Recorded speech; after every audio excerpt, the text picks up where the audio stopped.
The inspiration for the house came from several different places. One was a desire to build a house ourselves. We're both architects, and we had renovated a couple of houses for ourselves.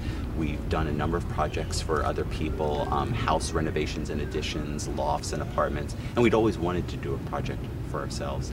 And so the opportunity presented itself when we moved to Miami and stumbled upon this lot that gave us an opportunity to build a house from scratch. So it was a combination of a response to this specific site with its relationship to the park and this kind of sort of fantastic lush subtropical landscape around it, and then also more of a general response to the plants and animals of Miami.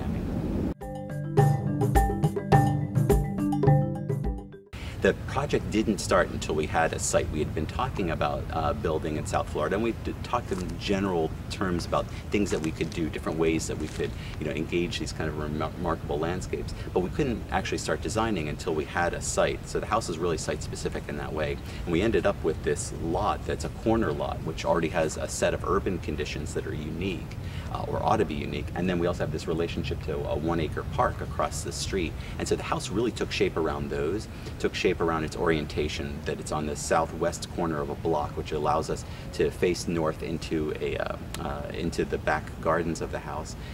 The whole way in which it engages the public through the corner porch, these are all things that emerged from the site. But they also emerged over time with Holly and me sitting there and sketching, doing a lot of sketching together, very often using the same piece of paper and having a conversation with 2 pens, essentially, is sketching over and over again. A lot of the design process for us comes in terms of thinking about the individual programmatic elements of the house and how they relate both to each other and to the site. So for instance, the living room and dining room, which are a single continuous space, originally were always going to be a single open large space. It was going to be flexible, but also take advantage of having a relatively small space and making it feel spacious. But it also became important the way that those 2 rooms, or that single continuous room, would relate to the spaces outside. And so those are the 2 that have this visual relationship to the park across the street, which feels like a sort of a visual extension of the living room and dining room. And then they also opened up onto the courtyard. So the house is really thought out in terms of how each program element relates to the larger site. The sustainability aspects came in part from as a response to this very different landscape, because you come to Miami and the climate is so different, the plants, the animals, all of this is so different, and so it really inspires you to build in a way that at least embraces the environment. It wasn't like we started out saying we've got to lower our utility bills. What we were more interested in was architecture that opens itself up to this unique climate and ecology, rather than closing itself off the way that typical buildings do here. Sustainability comes from both strategies and technologies. In terms of strategies, one of the most important ones is orientation. Simply having the house opening largely to the north, and in our case the north means opening up to this courtyard and to the whole landscape here in the backyard. So we'll have abundant amounts of light coming into the house from the north, and that's of course cool light, it's indirect light.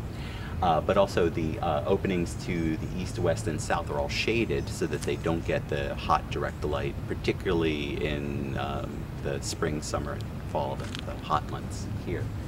So the orientation is really important. Insulation is important, and it'll use a really efficient air conditioning system. And so all of those are typical building strategies that anyone could use. And then in addition to that, we have other things that we've added to the house. We'll be generating electricity through photovoltaic panels, heating water through solar hot water panel. We'll be collecting rainwater off of the roof and filtering it to use as drinking water. And then we'll be taking gray water that's used in the showers and bathtubs and filtering that to use as flush water for the toilets. So those are a number of the strategies of what's happening inside the house. And then outside the house, the landscape is going to be designed both to be a xericulture landscape using native plants to avoid having to use fertilizer, water, and pesticides, but then we'll also be growing a lot of fruits and vegetables as a way of sort of lowering our food footprint in the planet. Well, the house is really unlike all the other houses in several ways. One is the way that it opens itself up to the street rather than closing itself off from the street. So rather than being hidden behind bushes and fences, this house opens itself up. It reaches out to the street with a porch and a patio. It's meant to be much more transparent rather than the kind of opacity behind which the typical houses here hide. In terms of materiality, it's going to be very different as well. The materials of the house are going to be glass, steel, and concrete, and that's going to be very different from the typical palette of stucco and Spanish roofing tiles that you have here normally.